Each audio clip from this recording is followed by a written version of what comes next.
And for me as an agronomist, obviously, or as a vegetable guy, you eat vegetables and you address malnutrition, but that is only half of the answer. If you do not look at the sanitation aspect, so if you're infested with wars, if you have diarrhea, we have the decreased dietary intake, nutrients are not well absorbed, which leads to malnutrition, which again enhances infections. So children or adults with a poor nutritional status are more susceptible to diseases. And this is actually nothing new. I put here some pictures of the cholera epidemic in Hamburg about 120 years ago. And as one of the interventions, they started to have improved sanitation, and they found something interesting, the so-called Mills-Reinke phenomenon. For every death prevented from an environmental health intervention, such as providing sanitation, additional death from other diseases which are not related to sanitation, like pneumonia, were also reduced. And one of the explanations is, so if you have improved sanitation, you have a better nutritional status and have also a better resilience and resistance to diseases. And the effects of malnutrition, mortality, impairment of cognitive development, and educational performance can cost, according to World Bank, up to 9% of GDP. And health impacts can be prevented by reducing environmental health risks, plus improved nutrition.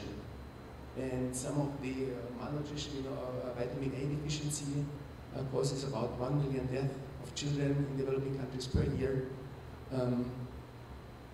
Iron deficiency, anemia, causes the death of 300 mothers in childbirth every day. And these are all preventable death and diseases. We heard that this morning that it's not enough to feed the world, but we have to nourish the world, and FAO and other agencies talking about food and nutrition security. And DFID came out with a quite nice definition of food security: a secure access to appropriately nutritious food coupled with a sanitary environment, adequate health services and care to ensure a healthy and active life for all household members. And I'm talking now why I think vegetables are important to address malnutrition.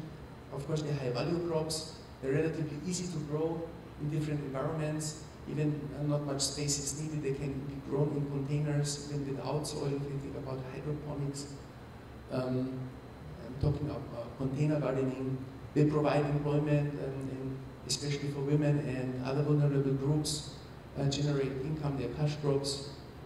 They provide micronutrients, vitamins, also dietary fiber, phytochemicals, and protein, and contribute to balanced diets. Why home gardens? Just put here about the economic impact of home gardening in the US. And the numbers are increasing, also with the economic crisis. So 2 years ago, there were about 43 million home gardeners in the US, and the economic impact is quite astonishing, with an economic return, net return of about $500. The total return on investment is $21 billion US on home gardens alone in the Philippines. And they become more popular through First Lady Michelle Obama, vegetables in the White House. But actually it's nothing new. If you talk about home gardening, this are pictures of my home country in Berlin after World War II. People grew vegetables in cities and to overcome poverty situations. We also know of victory gardens, etc. So it's actually nothing new. And in the Philippines, we try to introduce the system of community gardening or allotment gardening on idle areas in cities, and grow vegetables. And we used the so-called asset-based community development approach, which is a rather positive approach, not a problem-based one, but so we talk to communities, what are their assets in the community, like empty land, etc. And among this is also waste. Waste is just a misplaced resource, and with the proper technology, it becomes a valuable resource, and among this also human waste. I have to admit, we started the allotment gardens without thinking about toilets, and in one of our group discussions, the gardeners approached me and said, Robert, we would like to have toilets. And I did not know there's something like EcoSan. And then luckily we connected up to our friends in Sweden, and our staff were trained. And I have to admit, this was 2005, I was not really convinced. No? And we started to collect urine in pails, but the response of the crops was so tremendous, no? That we started to further invest also in these UDDTs. And basically this is the productive or ecological sanitation approach. The food is consumed, goes to the toilet. We have to destroy the pathogens to make it a safe product, to be reused in agriculture, and such a closed nutrient cycles, especially nutrient cycles in our project in cities. Every year, each of us, every person, produces 500 liters of urine and about 50 kilograms of feces, and we use each of us about 10,000 liters of water just to flush it away. And this is a huge waste of a scarce resource. And it's very often drinking water, and we pollute it with our excrements. And then it's very costly to clean it. In a developing country, basically more than 90% goes untreated into our water bodies. And these are just numbers, how much nitrogen, phosphorus, and potassium are excreted per year in person. And of course, the values vary, depends on the diet, if you're a big person or a small one. And but these numbers do not tell anything to the farmer, so we try to convert the lower value, which you see here, into fertilizer equivalents. So this complete urea and muriate of potash, and you see it's about 10 kilograms of fertilizer per person, and we got the market price, and this is about $8. The same number you had, now you had $80 for 9 person, and it's about $8 per person in year of fertilizer value. And again, this sounds small, but in the Philippines, it's about, if you convert it, 600 million euro fertilizer equivalent per year that gets really wasted in water bodies and causes a lot of health and environmental problems. These are just how urine diversion toilet works. You have a toilet that segregates the solid from the liquid part. The faces is covered with ash or sawdust. It does not smell. I used that toilet for 5 years myself. So if you do it properly and maintain it clean, it works very well. The urine is collected separately in a container. This is how it looks like. We tried also to make some low-cost systems, like using water containers as urinals. These are the 2 compartments. Through a drop hole, the feces is stored in a compartment for a year and treated, and the urine for 1 month, and then it can be reused. Similar like what we saw in Niger, urine has to be diluted in water depending on the crop. If it's a small seedling, you have to dilute it pretty high, 1:5 minimum. But if it's already a sturdier crop or less salt sensitive, it can be less. For the phases, the problem are helmet over. So after drying, we still vermicomposted it, and vermicomposting is also accepted by US regulation EPA. So we really got rid of all helmet over.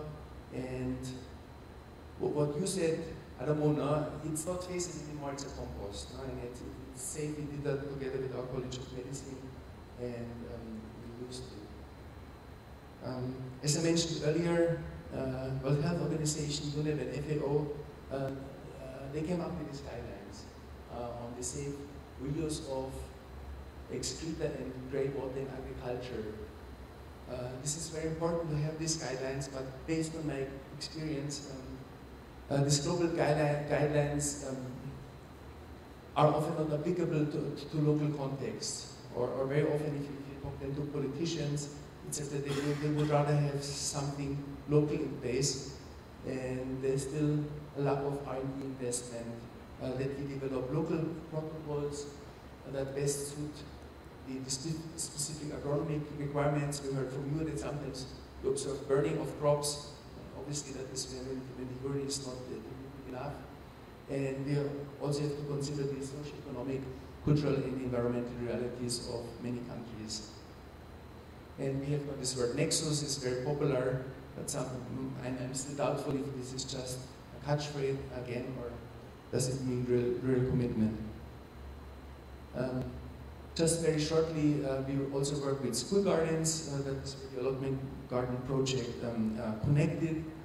And why do we think it's important? Because a school is usually the center of each community, so everybody somehow has a connection to a school. There's an alumni, a parent, or teacher, neighbor, and it's a place where programs on good health practices can be taught and implemented to achieve behavioral change. And promoting good health and nutrition before and during school is essential for effective growth and development. There's some very good hygiene programs with first school from GSF one, promoting hand washing, deworming, and daily toothbrushing, and the pre-existing infrastructure of schools offers a very cost-effective route of delivering simple health interventions, because you have teachers, you have school nurses and school doctors, so the school system is often more effective than the public health system as such to implement such programs. The new Philippine government, the president issued an administrative order to establish vegetable gardens in all 42,000 public schools in the country. We're helping them, and that will be also complemented by home and community gardens, and especially in rural schools, also with urine diversion toilets. That also includes rainwater catchments, hand washing facilities, etc. And again, school gardens is nothing new. It has been done for many years, and we try to assess success stories and failures. And successful school garden programs cannot be created in isolation, but have to be linked with education in environmental interventions, and we have to have this nexus and synergy between the health, agriculture, and education sector, of course including also the water sector, but it's indispensable. And the Philippines is one of the countries with the lowest per capita consumption of vegetables. They're less than half of the minimum requirements, but they started a very nice campaign using actors and movie stars and promoting vegetables. Madeleine asked me what this one is. I do not know if you were looking at the guy, but this is a string bean, meter bean. And they also promote, like, this is moringa and indigenous vegetable and bitter gourd. But we should not only promote vegetables, but also sanitation and healthy lifestyles. And this ends my presentation. Thank you very much.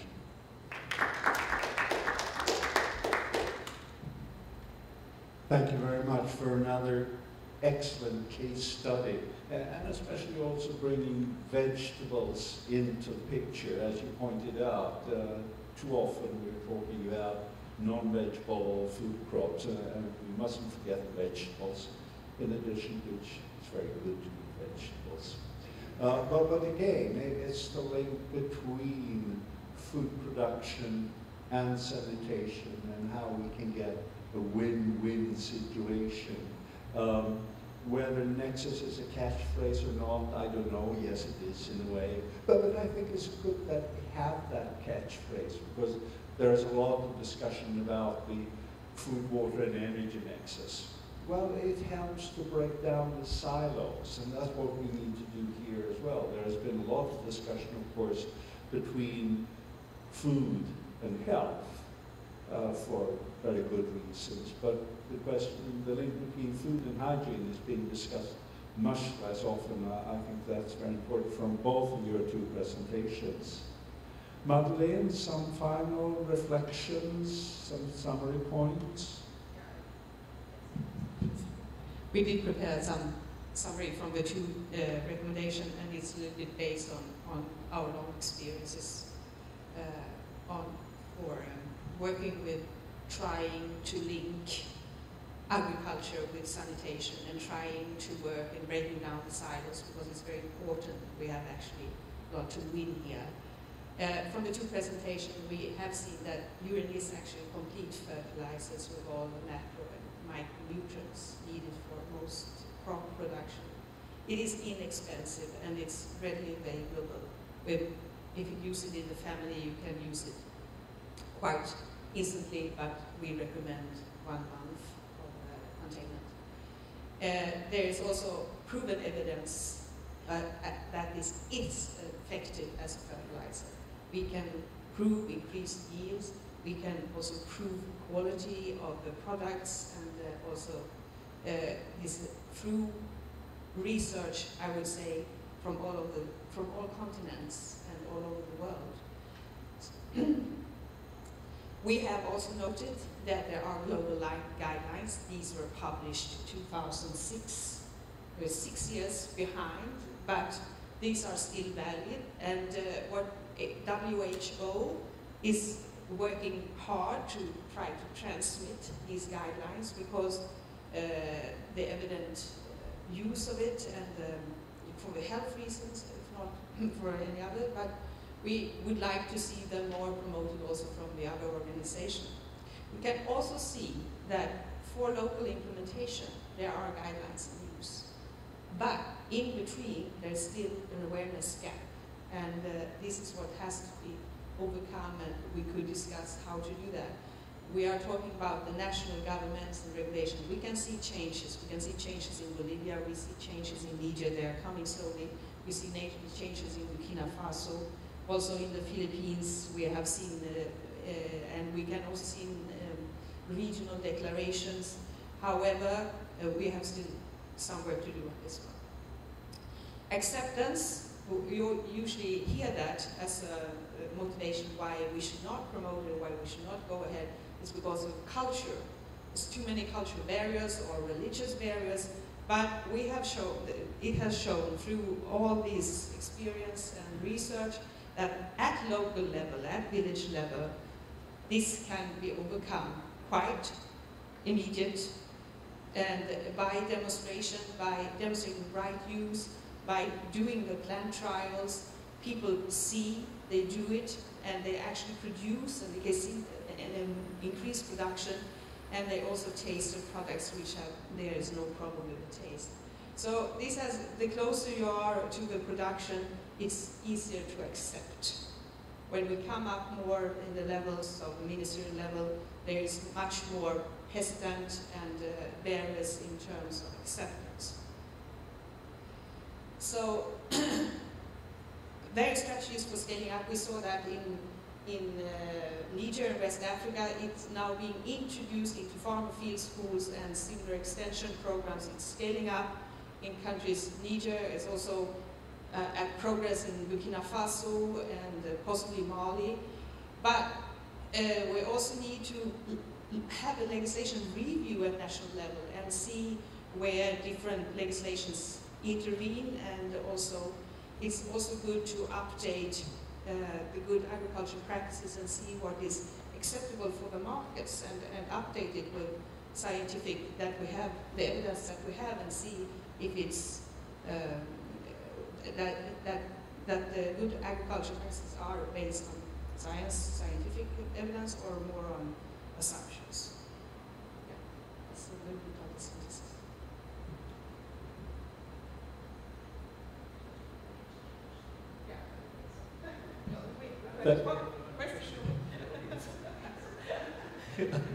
Is there a question from the audience?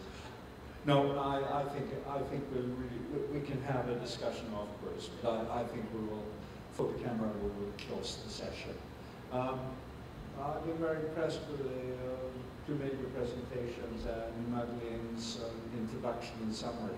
I think this is a very important area that we need to pay more attention to. And I think these are excellent examples of, first, from being a specialist in nitrogen cycling myself, for example. That's what I worked with as a scientist in my career, to close the cycles, and we need to close the cycles on the phosphorus side as well. Coming from Sweden, there has been a lot of discussion, continues to be, all the nitrogen and the phosphorus going from agricultural land out of the Baltic, causing eutrophication, fish death, etc. That's been around for decades. We've had a long discussion about the use of sewage sludge back into agriculture. And the challenge is, of course, it's very impressive from Niger with regard to the local community and how you reach out to the people and how you can convince them, get over the taboos that you mentioned, which I thought would be pretty difficult. So I'm very positively surprised that you, through the approaches, have been able to address that, from what I understand, very successfully. The challenge is, of course, when we talk about closing the loops, is the urbanization process. So how do we do with regard to all the food produced in rural areas being transported into the urban areas, and how do we close that loop? Also, I think it's excellent, as I mentioned, that this also focuses on the link between food and sanitation, and that it really is a win-win situation. So thank you for the very good examples, and thank you for organizing this, and the session is hereby closed. Thank you to Matthew Fielding, who's been very instrumental in setting up this. Thank you very, very much.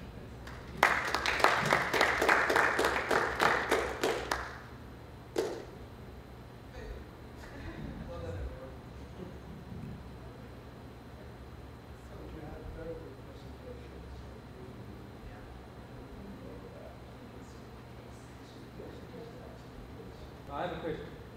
Yes, on. No, let's do. Now we can talk about it. Yeah. I mean, I guess it's this whole changing the mindset is the biggest challenge, and so I guess it's reflected in the audience. That you may find that at local level you can change the mindset, but if you don't get the mindset changed in the decision makers, so I don't think there's, like you were saying 5 years ago, you weren't convinced either. I think that there's a huge job at convincing the key decision makers. But it sounds like IFAD is willing to invest.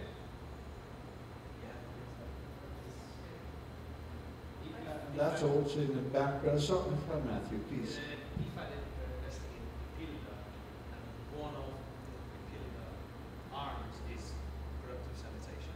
So they are investing in that, but not kind of, it's not like the project is specifically on productive sanitation. So they're not a wholly, we couldn't say they're completely behind the improved sanitation.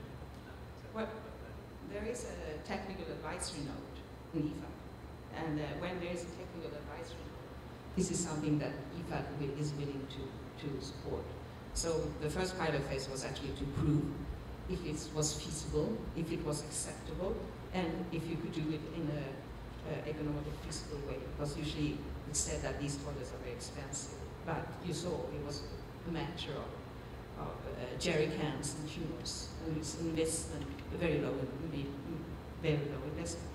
There are other countries We could have brought in a case from Bolivia as well, where, you know, fresh water is a scarce resource. So these toilets are really providing safe sanitation in the fastest growing urban areas, which is in Alto.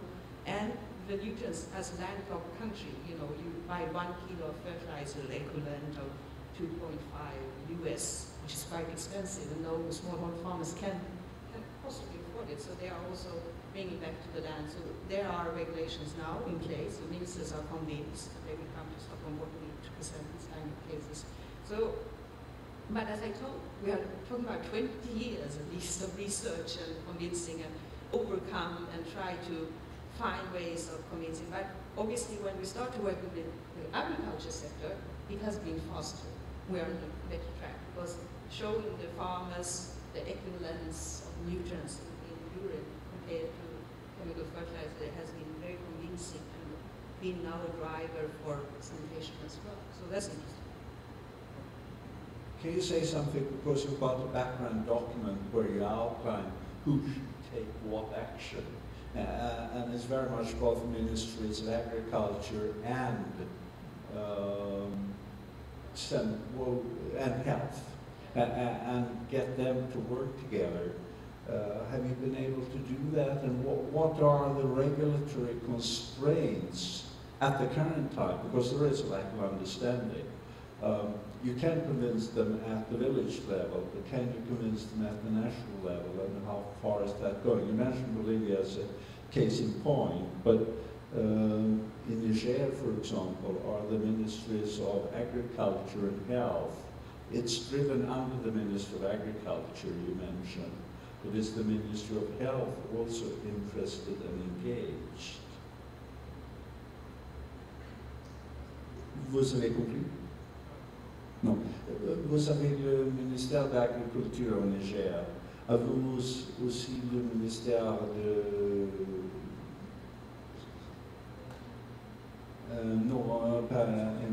de santé? Ils sont tous.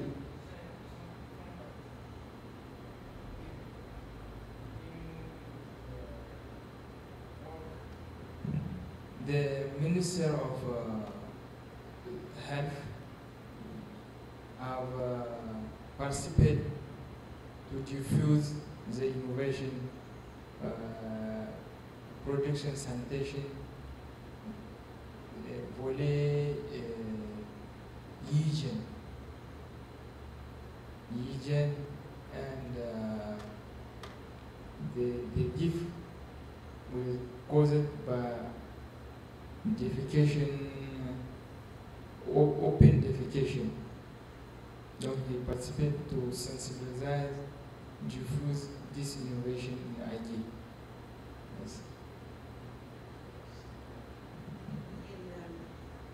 In many countries we see, in Niger I don't know, but in Burkina Faso, it's the Ministry for Agriculture and Water Resources.